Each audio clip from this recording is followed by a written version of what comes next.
सिद्ध योग में आपका स्वागत है।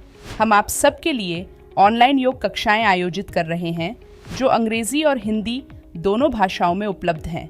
हम प्रत्येक दिन सुबह 5 बजे से रात 10 बजे तक 12 अंग्रेजी और 4 हिंदी की कक्षाओं के साथ आपके लिए उपस्थित हैं ताकि आपको प्रत्येक दिन सही समय पर योग का अभ्यास करने में सुविधा हो। ये 2 सप्ताह एक ऐसा समय है जिसमें आप शामिल होकर अपने जीवन में एक सकारात्मक परिवर्तन का अनुभव कर सकते हैं, वह भी बिल्कुल मुफ्त में।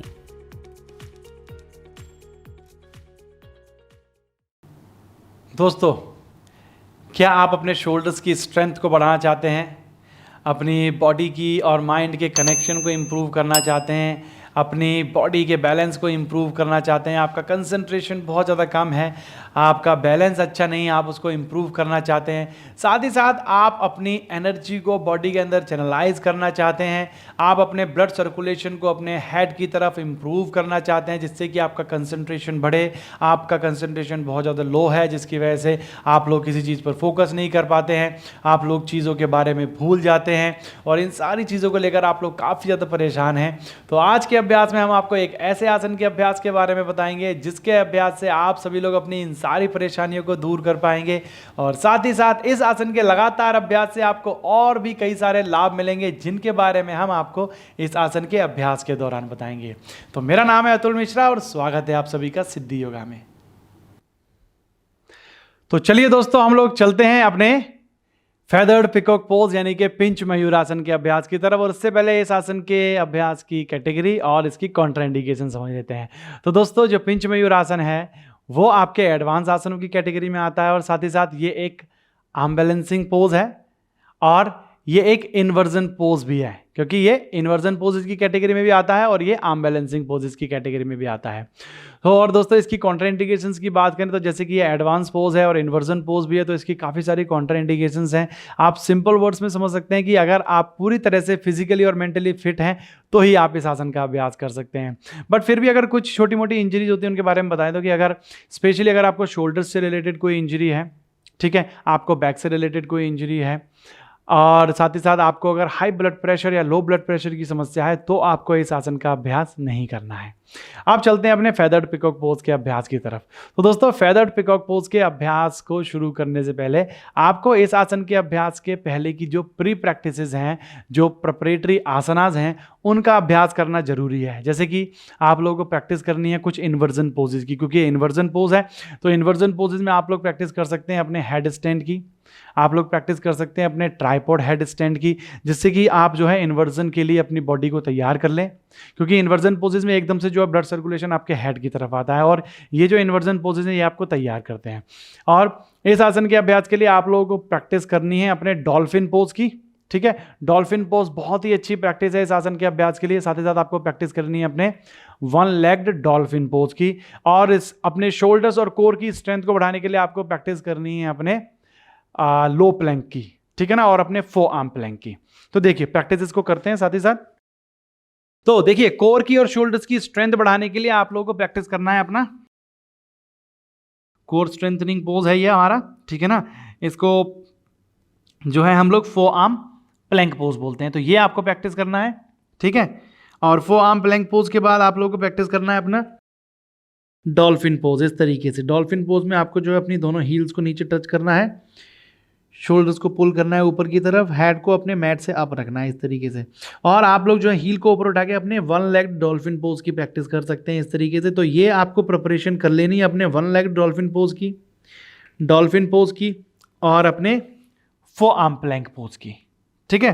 तो ये तीनों प्रैक्टिसेस आपको बहुत ज़्यादा हेल्प करेंगी आपकी मसल्स और जॉइंट्स को प्रिपेयर करने के लिए इस आसन के लिए, क्योंकि ऑलमोस्ट सेम मसल्स ही आपके जो है फेदर्ड पिकॉक पोज पिंच मयूर आसन में काम करेंगी।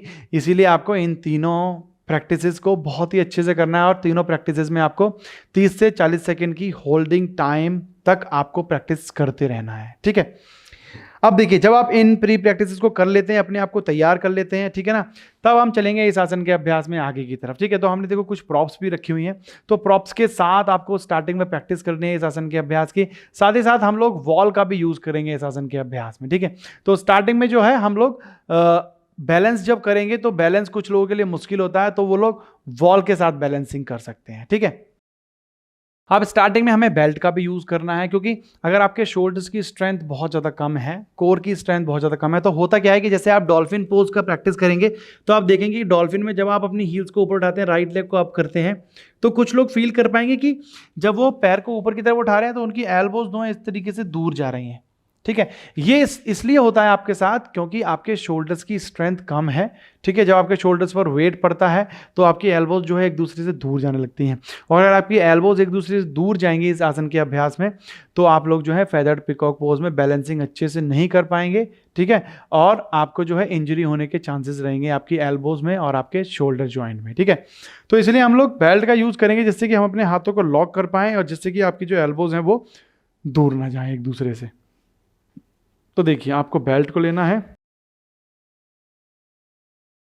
और बेल्ट को आपको इस तरीके से ओपन करना है कि आपके चेस्ट पर आपको इस तरीके से जो है आ जाए। ठीक है, उसके बाद आपको अपने दोनों हाथों को अंदर डालना है, इसके आपको इस तरीके से ये पोजीशन लेनी है। ठीक है, अब देखिए, नॉर्मली अगर हम फेदर्ड पिकॉक पोज की प्रैक्टिस करते हैं तो देखिए बेल्ट के साथ आप लोग जो है, आप लोग को क्या करना पड़ता है, आप लोग को इस तरीके से जो है बैलेंस करना है और हल्का हल्का आपको जंप करके जो है दोनों पैरों को इस तरीके से आप यहाँ पर आके सकते हैं, आप चाहें तो दोनों पैरों को मिलाकर प्रैक्टिस कर सकते हैं इस तरीके से। ठीक है, बट आप में से कुछ लोग जो हैं वो भी जब जंप करते हैं तो आपको डर लग रहा है कि आप पीछे की तरफ तो नहीं गिर जाएंगे, है ना, तो ये डर रहता है। तो इस डर को खत्म करने के लिए स्टार्टिंग में हम लोग वॉल के साथ प्रैक्टिस करेंगे। ठीक है, तो देखिए, आपको जो है वॉल फेसिंग करना है और अपनी बॉडी को वॉल से थोड़ा सा दूर रखना है, बहुत ज़्यादा पास नहीं रखना है, वॉल से थोड़ा सा दूर रखना है अपनी बॉडी को।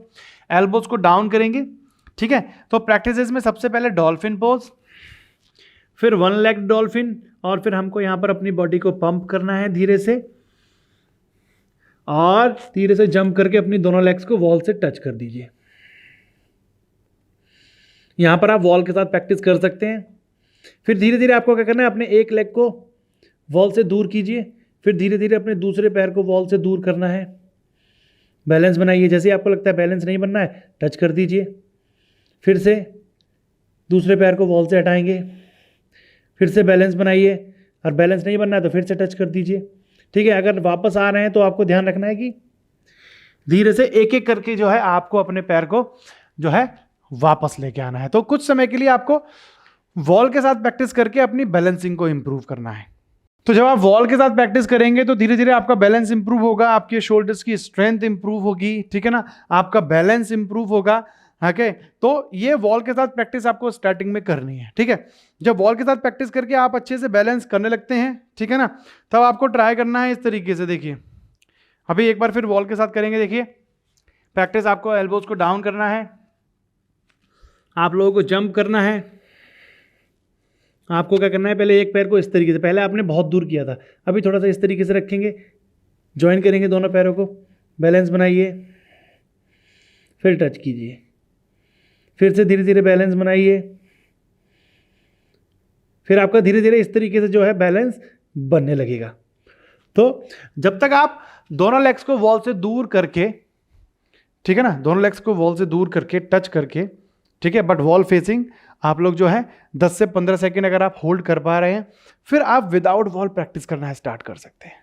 ठीक है, और इस आसन के अभ्यास के लिए आपकी बैक बेंडिंग भी अच्छी होनी चाहिए कि बाई चांस अगर आप विदाउट वॉल कर रहे हैं तो आप अगर गिरते हैं तो आप लोग अपनी बैक का यूज़ करें। ठीक है, जिससे कि आपको जो है बैक से रिलेटेड इंजरी ना हो। ठीक है, तो आपको अच्छे से कंफर्टेबल हो जाना है इस आसन के अभ्यास में, वॉल से अच्छे से प्रैक्टिस करनी है जिससे कि आप लोग जो है गिरे ना। तो आपको उसके लिए क्या करना है कि देखिए, विदाउट वॉल आप क्या करेंगे, अभी आपको जंप करके दोनों लेग्स को मिलाना नहीं है। अगर आप विदाउट वॉल प्रैक्टिस कर रहे हैं तो आपको अपने लेग्स को इस तरीके से जंप करके लेग्स को एक दूसरे से दूर रखना है, और बहुत ज़्यादा जंप मत कीजिए, थोड़ा थोड़ा जंप करना है इस तरीके से। यहाँ बैलेंस बनाइए, फिर धीरे धीरे जब बैलेंस बनेगा तो दोनों पैरों को मिलाइए। स्टार्टिंग में अगर आपकी स्ट्रेंथ शोल्डर्स की कम है तो आप थोड़ा सा बैक का यूज़ कर सकते हैं इस तरीके से। आप लोग इस तरीके से जो है बैक का यूज़ करके प्रैक्टिस कर सकते हैं। तो यहाँ जब आप थोड़ा सा आर्च करते हैं अपनी लोअर बैक को तो आपके शोल्डर्स पर प्रेशर कम पड़ता है, क्योंकि जो आपका बॉडी वेट है वो आपके बैक पर डिवाइड हो जाता है, उसके बाद आपके शोल्डर पर आता है। तो स्टार्टिंग में जो लोग अपनी बॉडी को सीधा नहीं रख पा रहे हैं, बैलेंस नहीं कर पा रहे हैं, आप अगर कर रहे हैं तो आपके एल्बोज बहुत ज़्यादा बेंड हो रहे हैं, फेस बहुत ज़्यादा क्लोज जा रहा है, तो आप बैक को आर्च करके बैक की मदद से आप लोग प्रैक्टिस कर सकते हैं। और बेल्ट का यूज़ आपको कंटिन्यू रखना है जब तक आपके शोल्डर्स की स्ट्रेंथ अच्छी ना हो जाए, ठीक है। जब आप प्रैक्टिस अच्छे से करने लगते हैं, आप लोग जब इस तरीके से जंप कर रहे हैं, आप इस तरीके से पैरों को मिला पा रहे हैं, ठीक है, तो आपको देखना है कि आपका जो बेल्ट है वो बहुत ज़्यादा टाइट तो नहीं हो रहा। अगर आपका बेल्ट बहुत ज़्यादा टाइट हो रहा है, इसका मतलब आपको अभी सपोर्ट की ज़रूरत है। अगर आपका बेल्ट बहुत ज़्यादा टाइट नहीं हो रहा है, यानी कि आपके शोल्डर्स जो हैं टाइट हो गए हैं, आपके शोल्डर्स जो हैं स्ट्रेंथ उनकी बढ़ गई है, तो इस तरीके से नहीं होना चाहिए। आपको जो है मेरी शोल्डर्स की तरफ देखिए, आपको अपने फेस को अप करना है और शोल्डर्स को पुल करना है ऊपर की तरफ। तो ये हाइट जो है आपको इस तरीके से टाइट रखनी है, अपनी बॉडी को इस तरीके से लूज नहीं छोड़ना है शोल्डर्स को। फाइनल पोज में आपको इस तरीके से टाइट करके रखना है, जिससे कि आपका जो है बॉडी एक लाइन में रहे और आप शोल्डर्स की स्ट्रेंथ पर काम कर पाएं, ठीक है। तो देखिए ये हमने बेल्ट का यूज करके बताया आपको।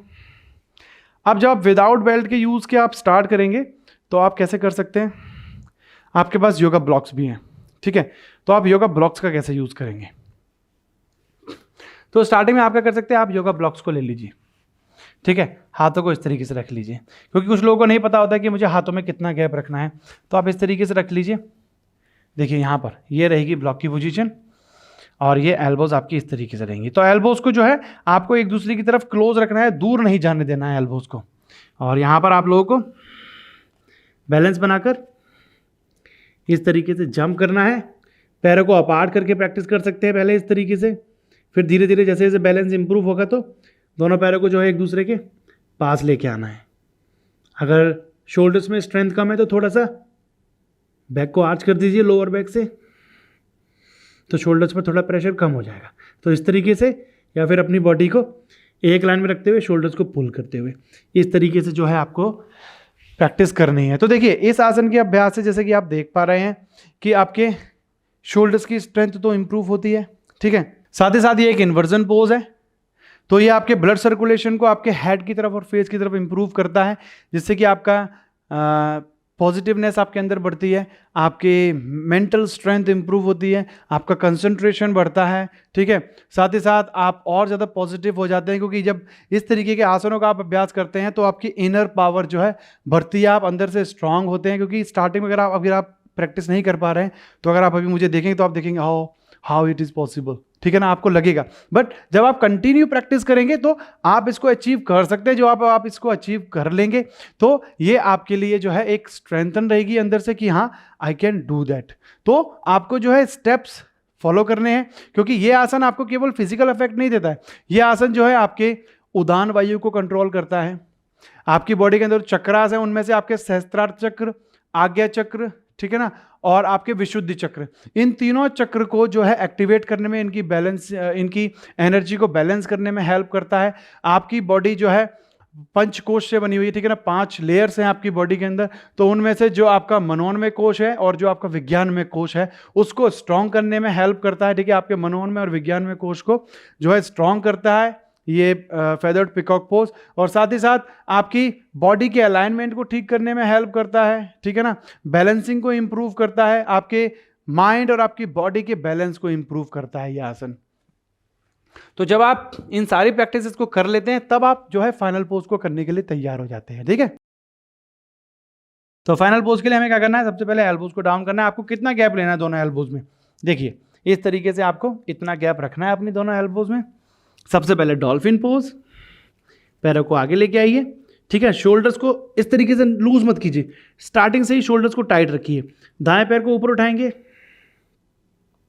हल्का सा पंप करना है और जंप करते हुए फीट को अपार्ट करते हुए फिर टुगेदर करना है, या फिर जंप करके डायरेक्ट आप अपने दोनों पैरों को एक दूसरे के पास ला सकते हैं। इस तरीके से शोल्डर्स को पुल करते रहिए ऊपर की तरफ, और बैलेंस बनाने का कंटिन्यू आपको ट्राई करते रहना है। किसी भी एक पॉइंट पर फोकस करेंगे, स्पेशली आप अपने दोनों एल्बोज के बीच में जो भी यहाँ पर स्पेस है आप वहाँ पर फोकस कर सकते हैं। तो इस तरीके से जो आप प्रैक्टिस करेंगे तो धीरे धीरे आप फाइनल पोज तक पहुँच जाएंगे।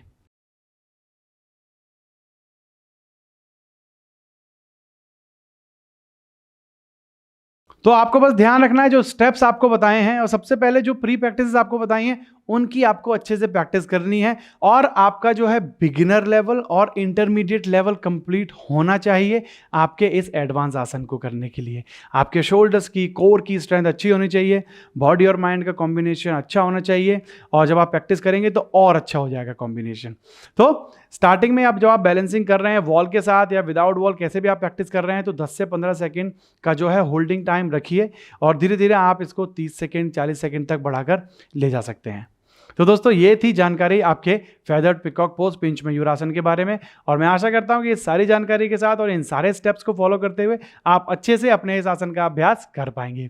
तो चलिए मिलते हैं आपसे अगले अभ्यास में एक और नए आसन के साथ, तब तक के लिए नमस्कार।